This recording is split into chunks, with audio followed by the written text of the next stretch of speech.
ನಮಸ್ಕಾರ ಸ್ನೇಹಿತರೆ, ನಾನು ಸತೀಶ್. ನಮ್ಮ ಇವತ್ತಿನ ಆಲ್ಗೋ ಟ್ರೇಡಿಂಗ್ನ ರಿಸಲ್ಟ್ ಸಹ ತೋರಿಸ್ತಾ ಇದ್ದೀನಿ. ತಂಬನೇಲ ನೋಡಿದ್ರೆ ನಿಮ್ಗೆ ಆಲ್ರೆಡಿ ಗೊತ್ತಿರೋಂಗೆ ನಮ್ಮ ಇವತ್ತು ಟ್ರೇಡ್ ಯಾವುದೇ ರೀತಿ ಆಗಿಲ್ಲ ಅಂತಲೇ ಹೇಳ್ಬೋದು. ಸಿಂಪಲ್ ರೀಸನ್ಸ್ ಆಗಿ ಹೇಳ್ಬಿಡ್ತೀನಿ.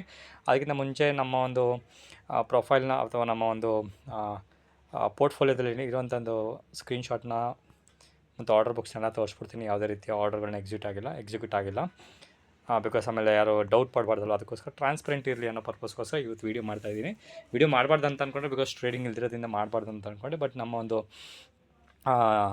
ಕ್ಯಾಸ್ಟೆಂಟ್ ಒಂದು ಯೂಟ್ಯೂಬ್ ಫ್ಯಾಮಿಲಿಗೆ ಒಂದು ಟ್ರಸ್ಟ್ನ ಒಂದು ಟ್ರಾನ್ಸ್ಪರೆನ್ಸಿನ ಒಂದು ಕ್ರಿಯೇಟ್ ಮಾಡೋ ಪರ್ಪಸ್ಗೋಸ್ಕರ ಇವತ್ತಿನ ವೀಡಿಯೋ ಸಹ ಮಾಡಾಗ್ತಾಯಿದ್ದೀನಿ ಅಂತಲೇ ಹೇಳ್ಬೋದು. ಸೊ ಇವತ್ತು ಮೇಯ್ನ್ ರೀಸನ್ ಟ್ರೇಡ್ ಮಾಡಿರೋಂಥ ರೀಸನ್ ಏನು ಅಂತ ಹೇಳಿದ್ರೆ ಸ್ನೇಹಿತರೆ, ನಿಮ್ಗೆ ಆಲ್ರೆಡಿ ಗೊತ್ತಿರೋಂಗೆ ನಾವು ನಮ್ಮ ಒಂದು ಅಕೌಂಟಲ್ಲಿ ಕ್ಯಾಶ್ ಕಾಂಪೋನೆಂಟ್ ಅಥವಾ ಆ್ಯಕ್ಚುಲ್ ಕ್ಯಾಶ್ ಏನು ಇಟ್ಟಿರ್ತೀರಿ, ಅದೇನಾದರೂ ಯೂಸ್ ಆಗಿಲ್ಲ ಅಂತ ಹೇಳಿದ್ರೆ 3 ಮಂತ್ಸ್ ಅಥವಾ ಕ್ವಾರ್ಟರ್ಲಿ ಸೆಟ್ಮೆಂಟ್ ಇತ್ತು. ಎವ್ರಿ 3 ಮಂತ್ಸ್ ಅದನ್ನು ಕ್ವಾರ್ಟರ್ಲಿ ಸೆಟ್ಮೆಂಟ್ ಅಂತ ಅಂದ್ಕೊಂಡು ಆ ಅಮೌಂಟನ್ನ ನಮ್ಮ ಅಕೌಂಟ್ಗೆ ವಾಪಸ್ಸು ಆ್ಯಡ್ ಮಾಡ್ತಾರೆ, ಅಥವಾ ನಮ್ಮ ಸೇವಿಂಗ್ಸ್ ಬ್ಯಾಂಕ್ ಅಕೌಂಟ್ಗೆ ವಾಪಸ್ ಬರುತ್ತೆ.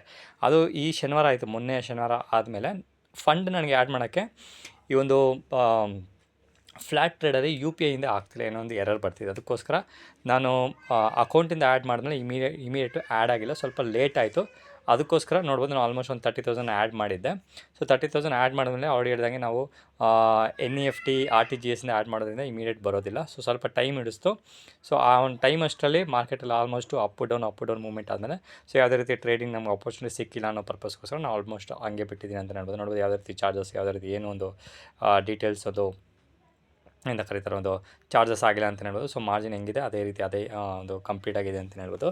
ಸೊ ಇದರಿಂದ ಇವತ್ತಿನ ಲರ್ನಿಂಗ್ ಏನಂತ ಹೇಳಿದ್ರೆ ಸ್ನೇಹಿತರೆ, ಯಾವುದೇ ಒಂದು ಸಮಯದಲ್ಲಿ ಟೆಕ್ನಿಕಲ್, ಇವತ್ತು ಸಹ ನಾನು ಟ್ವಿಟ್ಟರಲ್ಲಿ ಅಥವಾ ಒಂದು ಸೋಷಿಯಲ್ ಮೀಡಿಯಾದಲ್ಲಿ ನೋಡ್ತಿದ್ದೆ, ಒಬ್ಬ ಒಂದು ಟ್ರೇಡಿಂಗ್ ಮಾಡಿದ್ದ ಒಂದು ಝೀರೋ ಬ್ರೋಕರೇಜ್ನ ಒಂದು ಟ್ರೇಡಿಂಗ್ ಪ್ಲ್ಯಾಟ್ಫಾರ್ಮಲ್ಲಿ ಟ್ರೇಡ್ ಮಾಡಿದ್ಮೇಲೆ ಟೆಕ್ನಿಕಲ್ ಗ್ಲಿಚ್ಚಿಂದ ಸಿಕ್ಕಾಪಟ್ಟೆ ಒಂದು ಲಾಸ್ ಆಗಿತ್ತು ಅಂತ ಸಹ ನಾನು ನೋಡಿದ್ದೆ. ಆ ರೀತಿ ಒಂದು ಲಾಸ್ ಆಗಬೇಕಾದ್ರೆ ನಮ್ಮ ಒಂದು ಸಿಸ್ಟಮ್ ಎಗೇನ್ಸ್ಟಾಗಿ ನಾವು ಫೈಟ್ ಮಾಡೋಕ್ಕೆ ಹೋದರೆ ಲಾಸ್ ಆಗುವಂಥ ಚಾನ್ಸಸ್ ಹೆಚ್ಚಿಗೆ ಇರುತ್ತೆ. ಬಿಕಾಸ್ ಆ ಒಂದು ವೀಡಿಯೋದಲ್ಲಿ ನೋಡ್ತಿದ್ದೆ, ಆ ವ್ಯಕ್ತಿ ಬಂದು ಇಮಿಡಿಯೇಟ್ ಮಾರ್ಕೆಟು 9:15ಗೆ ಅದು 9:15 ಓಪನ್ ಆಯಿತು. 1 ಸೆಕೆಂಡ್ಗೆ ಇಮಿಡಿಯೇಟ್ ಒಂದು ದೊಡ್ಡ ಆರ್ಡರ್ನ ಕ್ವಾಂಟಿಟಿನ ಟ್ರೇಡ್ ಮಾಡೋಕ್ಕೆ ಒಂದು ಎಕ್ಸಿಕ್ಯೂಟ್ ಮಾಡಿದೆ. ಅದು ಎಕ್ಸಿಕ್ಯೂಟ್ ಆಗಿರಲಿಲ್ಲ, ಅದರಿಂದ ಟೆಕ್ನಿಕಲ್ ಗ್ಲಿಚ್ ಆಗಿ ಹೆವಿ ಲಾಸ್ ಮಾಡ್ಕೊಂಡಿದ್ದೆ. ಅದು 17 ಲಕ್ಷ ಲಾಸ್ ಮಾಡ್ಕೊಂಡಿದ್ದೆ ಅಂತ ನಾನು ನೋಡ್ತಿದ್ದೆ. ಅದಕ್ಕೋಸ್ಕರ ಇವತ್ತಿನ ಒಂದು ವೀಡಿಯೋದಲ್ಲಿ ಕಲಿಯುವಂಥ ಪಾಯಿಂಟ್ ಏನಂತ ಹೇಳಿದ್ರೆ, ಟೆಕ್ನಿಕಲ್ ಇಶ್ಯೂಸ್ ಏನಾರು ಆಯಿತು ಅಂತ ಹೇಳಿದ್ರೆ ಫೋರ್ಸ್ ಮಾಡಿ ಟ್ರೇಡ್ ಮಾಡೋದನ್ನ ಅವಾಯ್ಡ್ ಮಾಡಬೇಕು ನಾವು. ಸೆಕೆಂಡ್ ಪಾಯಿಂಟು, ನಮ್ಮೊಂದು ಸೆಟಪ್ ಪ್ರಕಾರ ಏನಾದರೂ ರೂಲ್ಸ್ ಮೀಟ್ ಆಗಿಲ್ಲ ಅಂದರೆ ಎಕ್ಸಿಕ್ಯೂಟ್ ಮಾಡಬಾರ್ದು. ಅದ್ರ ಜೊತೆಗೆ ಬೇರೆ ರೀತಿಯ ಒಂದು ಟೆಕ್ನಿಕಲ್ ಇಶ್ಯೂಸ್ ಅಥವಾ ನಮ್ಮ ಒಂದು ಇಂಟರ್ನೆಟ್ ಪ್ರಾಬ್ಲಮ್ ಆಯಿತು, ನಾವೆಲ್ಲ ಟ್ರಾವೆಲ್ ಮಾಡ್ತಿದ್ದೀರಿ, ಆಫೀಸಲ್ಲಿದ್ದೀರಿ, ಮೆಟ್ರೋದಲ್ಲಿದ್ದೀರಿ, ಹಂಗೆ ಅಂತ ಹೇಳಿದ್ರೆ ಅವಾಗಲೂ ಸಹ ಅವಾಯ್ಡ್ ಮಾಡೋಕ್ಕೆ ನಾವು ಪ್ರಯತ್ನ ಪಡಬೇಕು. ಅದ್ರ ಜೊತೆಗೆ ಒಂದು ಮನಿ ಮ್ಯಾನೇಜ್ಮೆಂಟ್ ಜೊತೆಗೆ ಈ ರೀತಿ ಒಂದು ಪಾಯಿಂಟ್ಗಳನ್ನ ಕಲಿತಾ ಹೋದರೆ ಸ್ಟಾಕ್ ಮಾರ್ಕೆಟಲ್ಲಿ ಸರ್ವೇ ಆಗ್ಬೋದು ಅಂತ ಒಂದು ಇಂಪಾರ್ಟೆಂಟ್ ಲರ್ನಿಂಗ್ ಪಾಯಿಂಟ್ನ ನಾನು ನಿಮ್ಗೆ ಕೊಡ್ತಾ ಇದ್ದೀನಿ ಅಂತ ಹೇಳಿದೆ. ಮತ್ತೊಂದು ವೀಡಿಯೋದಲ್ಲಿ ಮೀಟ್ ಮಾಡ್ತೀನಿ ಸ್ನೇಹಿತರೆ. ಸೊ ನಮ್ಮ ಒಂದು ಡೀಟೇಲ್ನ ಸಹ ನಮ್ಮ ಒಂದು ಟ್ರೇಡ್ ಬುಕ್ಕಲ್ಲಿ ಅಪ್ಡೇಟ್ ಮಾಡಿಬಿಡ್ತೀನಿ. ಸೊ ನೋ ಟ್ರೇಡ್ ಅಂತ ಹಾಕಿದ್ದೀನಿ. ಸೊ ಅಪ್ಡೇಟ್ ಮಾಡಿದ್ದೀನಿ. ನೋಡೋಣ ಮುಂದಿನ ಟ್ರೇಡ್ ಒಂದು ಎಕ್ಸಿಕ್ಯೂಟ್ ಆದಮೇಲೆ ನಾಳೆ ಒಂದು ಟ್ರೇಡ್ ಏನಾದ್ರು ಮಾಡಿದ್ರೆ ನಿಮಗೆ ವೀಡಿಯೋ ಮಾಡಾಕ್ತೀನಿ ಅಂತ ಹೇಳ್ತಾ ಮತ್ತೊಂದು ವೀಡಿಯೋದಲ್ಲಿ ಮೀಟ್ ಮಾಡ್ತೀನಿ. ಅಲ್ಲಿವರೆಗೂ ನಾನು ಸತೀಶ್, ನಮಸ್ಕಾರ.